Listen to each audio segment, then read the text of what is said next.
ارے لفافوں پہ زندگی گزارنے والوں، شرم سے ڈوب پڑو تم۔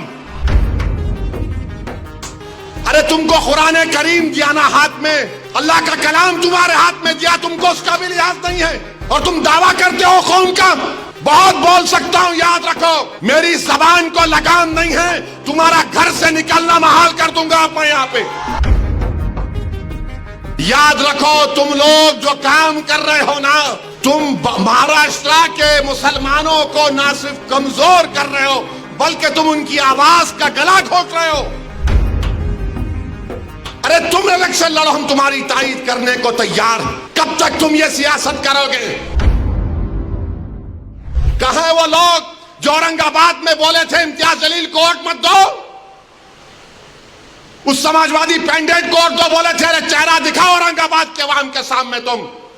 ارے لفافوں پہ زندگی گزارنے والوں، شرم سے ڈوب پڑو تم۔ میرے گھر کو آئے تھے حیدرآباد کو، بغیر بولے میرے گھر کو آئے۔ میں وقف کے بل کی میٹنگ میں جا رہا تھا، پلٹ میرا گارڈ فون کرا کہ صاحب اتنے لوگ آئے، ملا۔ گھر پہ آئے تو میں نے کہا کہ میرا گھر اتنا بڑا نہیں ہے، آپ لوگ 20 لوگوں کو لے لیجئے۔ 20 لوگوں کو بٹھایا، وہ بات کرے میں بات کرا، لیٹر لکھ کے دیے، ان کو ٹکٹ دو، میں غور کروں گا۔ پھر جانے سے پہلے میں نے کہا اللہ کے ولی کہ انگریزی قرآن کا ترجمہ جو ترکی کا چھپا ہوا ہے، اس کی 4 کاپیاں ان ذمہ داروں کو دیا کہ آپ میرے گھر کو آئے، یہ کہ اللہ کے ولی کی قرآن کا ترجمہ ہے۔ ایک ایک کے ہاتھ میں دیا تو اورنگ آباد جا کے بولے ہم گھر کو گئے تھے، ہمارے کو چائے تک نہیں پلائے۔ ارے آپ پہلے سے بول دیتے تو نان خلیہ کھلا دیتا میں آپ کو۔ میرے کو نہیں معلوم تھا کہ تم میرے گھر کو کھانا کھانے آ رہے۔ ارے تم کو قرآن کریم دیا نا ہاتھ میں، اللہ کا کلام تمہارے ہاتھ میں دیا، تم کو اس کا بھی لحاظ نہیں ہے، اور تم دعویٰ کرتے ہو قوم کا۔ بہت بول سکتا ہوں، یاد رکھو میری زبان کو لگام نہیں ہے، تمہارا گھر سے نکلنا محال کر دوں گا میں یہاں پہ۔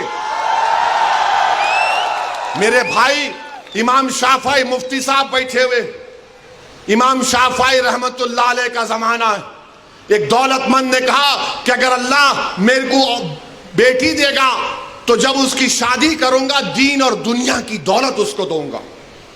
جب بیٹی کی شادی کا موقع آیا علماء کرام کے پاس گیا، علماء کرام نے کہا کہ نہیں تو نہیں دے سکتا، دین اور دنیا کی دولت تو کیسے دے گا، تیری قسم غلط ہو گئی۔ امام شافعی کے پاس گئے، امام شافعی بولے بہت آسان ہے۔ امام شافعی رحمت اللہ علیہ نے کہا تیری بیٹی کی شادی کب ہے؟ اس نے کہا فلاں دن ہے۔ بولے میں آ رہا ہوں، چلا جا۔ امام شافعی پہنچے، امام شافعی رحمت اللہ علیہ نے کہا کہ آسان ہے۔ وہ بولا کہ حضرت شادی تو ہو گئی، کیا ہے بتاؤ؟ بولے قرآن اپنی بیٹی کو دے دے، دین اور دنیا کی دولت اس کو دے چکا۔ میں ان کو دیا، 4 قرآن دیا ان کو، اور بول کے دیا کہ آپ میرے گھر کو آئے، مجھے پتہ نہیں ہے، میں وکیلوں کی میٹنگ میں جا رہا تھا، پلٹ کر آیا آپ کے لیے، یہ قرآن کریم کا تحفہ آپ کو دے رہا ہوں۔ ارے تم کو اویسی سے مجلس سے نفرت ہے، مگر قرآن کریم کی تو عظمت کا تم لحاظ رکھ لیتے۔